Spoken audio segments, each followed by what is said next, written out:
السلام علیکم پیارے دوستو۔ یزید بچپن سے ہی بندروں کو پال کر ان سے کھیلا کرتا۔ جب بڑا ہوا تو اس نے شراب پینا، شطرنج اور بے حیائی کے کاموں میں بھرپور حصہ لیا۔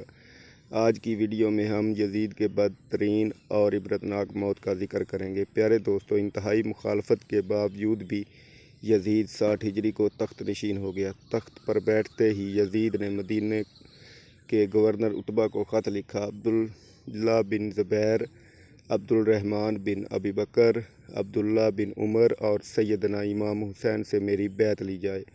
جب ان سب نے یزید کی بیعت کرنے سے انکار کیا تو یزید نے دوسرا خط یہ لکھا کہ نواسہ رسول صلی اللہ علیہ وآلہ وسلم کے سیدنا امام حسین سے زبردستی بیعت لی جائے۔ اس لیے گورنر مدینہ حضرت امام حسین کے پاس آیا۔ اس نے کہا کہ یزید نے مجھے آپ سے زبردستی بیعت لینے کو کہا ہے۔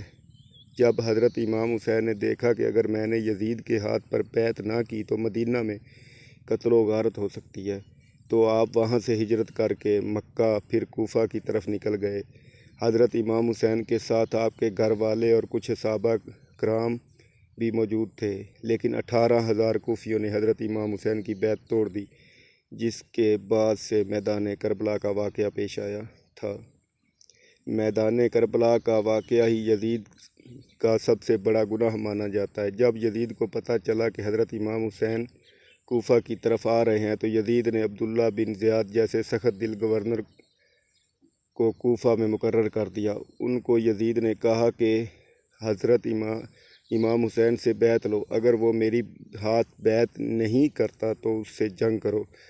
عبداللہ ابن زیاد حکم کو مانتے ہوئے شمر اور عمر بن سعد نے کربلا کے میدان میں سیدنا حسین اور ان کے ساتھیوں کو 3 دن تک کچھ کھانے پینے کو نہ دیتے ہوئے ان کو شدید پیاس کا احساس دلایا کہ ان کو شہید کر دیا گیا۔ میدان کربلا میں شمر جیسے بدبختوں نے ایسا ظلم کیا جس کی مثال تاریخ میں مفسرین لکھتے لکھتے آنسو بہاتے ہیں۔ میدان کربلا میں سیدنا حسین کو شہید کرنے کے بعد ان کی عورتوں کو بھی قید کر لیا گیا، بچوں کو بھی قید کر کے طرح طرح کے ظلم و ستم ڈھائے گئے۔ جب سیدنا حسین کا سر مبارک یزید بدبخت کے سامنے لایا گیا تو اس کمینے نے آپ کے سر مبارک کی بہت ہی توہین کی۔ یزید نے سیدنا امام حسین کے سر مبارک کو دیکھ کر ایسے اشعار پڑھے جس کو بیان کرتے ہوئے بعض تاریخ دان یزید کو کافر بھی کہتے ہیں۔ آخر کیا وجہ تھی کہ یزید نے عبید اللہ ابن زیاد، شمر اور عمر بن سعد کو اہل بیت کو شہید کرنے کی سزا کیوں نہ دی گئی؟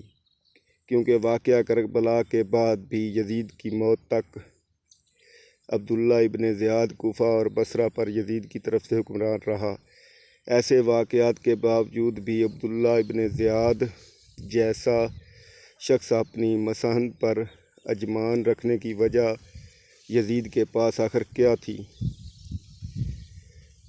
اب 63 ہجری میں مدینے کے لوگ یزید کی بیعت توڑ دیتے ہیں تو یزید کی فوج مدینے پر حملہ کرتی ہے، جس سے واقعہ ہرا پیش آتا ہے، جس میں 80 صحابہ کرام مہاجرین اور انصار میں سے 800 تابعین اور اس کے علاوہ 10,000 مسلمانوں کو بے دردی سے مدینے میں شہید کیا گیا۔ صحیح مسلم میں تقریباً 15 احادیث موجود ہیں جس کا لباب یہ ہے کہ آپ صلی اللہ علیہ وآلہ وسلم نے فرمایا: جس نے اہل مدینہ کو ڈرایا، اہل مدینہ کو دھمکایا یا مدینہ والوں پر ظلم کیا، اس پر اللہ کی لعنت، اللہ کے فرشتوں کی لعنت اور تمام لعنت کرنے والوں کی لعنت۔ لیکن یہ یہاں پر ہی نہ رکا اور مدینے کے بعد مکہ میں بھی حملہ کیا گیا اور خانہ کعبہ کی عمارت پر بھی سنگ آہری کی۔ بس پھر یزید کو دی گئی اللہ پاک کی مہلت ختم ہوتی ہے۔ اب اس ظالم، فاسق، فاجر اور شرابی کی موت آتی ہے۔ اس کی موت کے متعلق 3 طرح کی روایات تاریخ کتب میں ملتی ہیں۔ اس کی موت کے بارے میں پہلی روایت یہ ہے کہ یزید ایک رومی نسل کی لڑکی پر فدا ہو گیا تھا۔ یزید نے اس لڑکی کے سارے خاندان کو قتل کروا دیا تھا، لیکن اس کے باوجود بھی یزید اس لڑکی کو حاصل نہ کر سکا۔ ایک دن وہ لڑکی یزید کے محل میں آتی ہے۔ وہ لڑکی یزید کو کہتی ہے کہ میں اپنی جان دے دوں گی، لیکن تیرے جیسے قاتل درندے کی محبت میں گرفتار نہیں ہو سکتی۔ ایک دن لڑکی نے سوچا کہ میں اپنے خاندان والوں کا بدلہ یزید سے لیتی ہوں۔ لڑکی نے یزید کو رنگ رلیاں منانے کے لیے ایک جنگل میں اکیلے بلایا۔ ویرانے میں یزید شراب پی پی کر مست ہو گیا۔ وہ لڑکی نیم عریاں لباس پہن کر یزید کے سامنے بیٹھ گئی اور وہ شراب پیتا رہا۔ جب لڑکی نے دیکھا کہ یزید شراب میں چور ہو چکا ہے تو اس کو بستر پر لے آئی اور پھر مستیاں کرتے کرتے یزید کی گردن کاٹ دی۔ پھر وہ لڑکی وہاں سے غائب ہو گئی۔ کئی دن تک یزید کی لاش جنگل میں ہی پڑی رہی۔ یزید کی لاش کو چیل اور کووں نے نوچ نوچ کر برا حال کر دیا تھا۔ جب یزیدی فوج کو یزید کی لاش کا علم ہوا تو انہوں نے اس کی لاش کو دفنایا۔ دوسری روایت میں اس طرح سے بیان کی گئی ہے کہ 64 ہجری کو یزید کو ایک بہت ہی خطرناک بیماری لگ گئی تھی، جس کی وجہ سے اس کی آنتیں جل کر سکڑ گئیں۔ وہ مچھلی کی طرح تڑپتا تھا، جس طرح مچھلی پانی سے دور ہو کر تڑپتی ہے۔ یزید کو بہت ہی پیاس لگتی ہے۔ وہ پانی کا گھونٹ اپنے منہ میں ڈالتا تھا لیکن پانی اس کے گلے سے اندر نہیں جاتا تھا۔ اس طرح یزید 3 دن تک تڑپ تڑپ کر موت کی نیند سو گیا تھا۔ تاریخ کربلا یزید کی موت کے بارے جو تیسری روایت ہے وہ کچھ یوں ہے کہ یزید بندر پالنے کا بہت ہی شوقین تھا۔ ایک دن یزید ایک بندر کو وحشی خچر پر بٹھایا تھا۔